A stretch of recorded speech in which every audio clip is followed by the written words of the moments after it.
Dragon Was Terrible by Kelly DiPucchio. Pictures by Greg Pizzoli.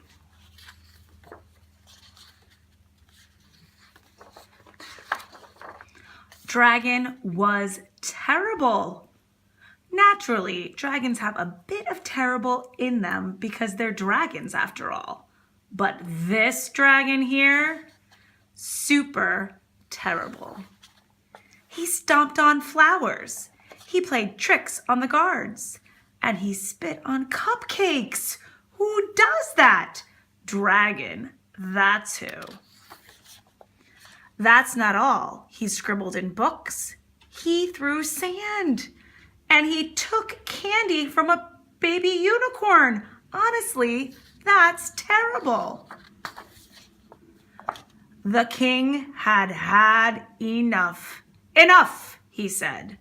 And he posted the sign. Brave knights, whoever shall tame that terrible dragon shall be rewarded with a gift. It shall be a nice gift. Ye shall like it. His Royal Majesty, the King.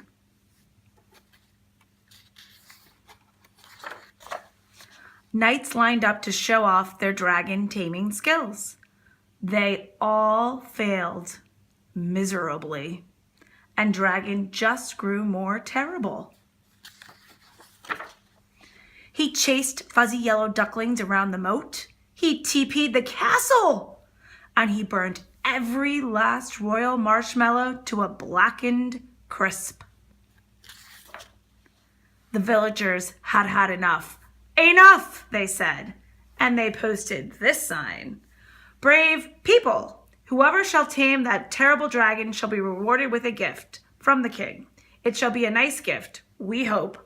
Ye shall like it, perhaps, his Royal Majesty, the King. Ordinary blokes and lassies lined up to try their hand at taming the dragon. They all failed, embarrassingly so. And just when you thought it wasn't possible, Dragon grew even more terrible. He popped birthday balloons. He drew funny faces on the drawbridge, and he burped in church loudly. Honestly, that's terrible and rude.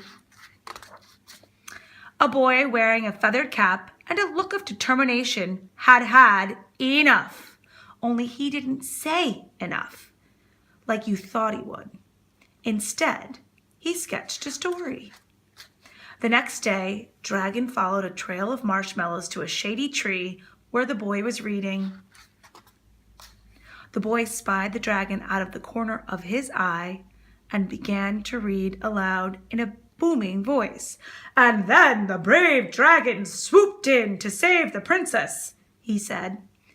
Dragon stopped in his tracks. But the terrible knight pulled out his wicked sword. Dragon pretended not to listen.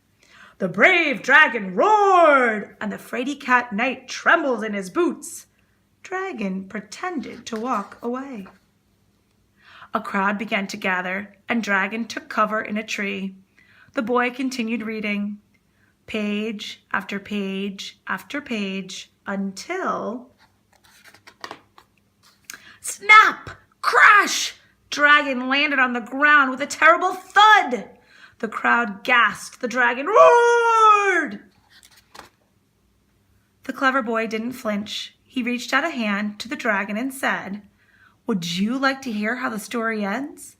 And just when you thought it wasn't possible, Dragon smiled, and he took a seat beneath the tree with the other children. Honestly, that's adorable. The king cheered, the villagers cheered, the baby unicorn and fuzzy ducklings cheered, the loudest of all. At long last, the terrible dragon had been tamed. The end. Hey, wait, what about the reward? Oh yes, that. The gift was a new friend, a nice dragon, of course.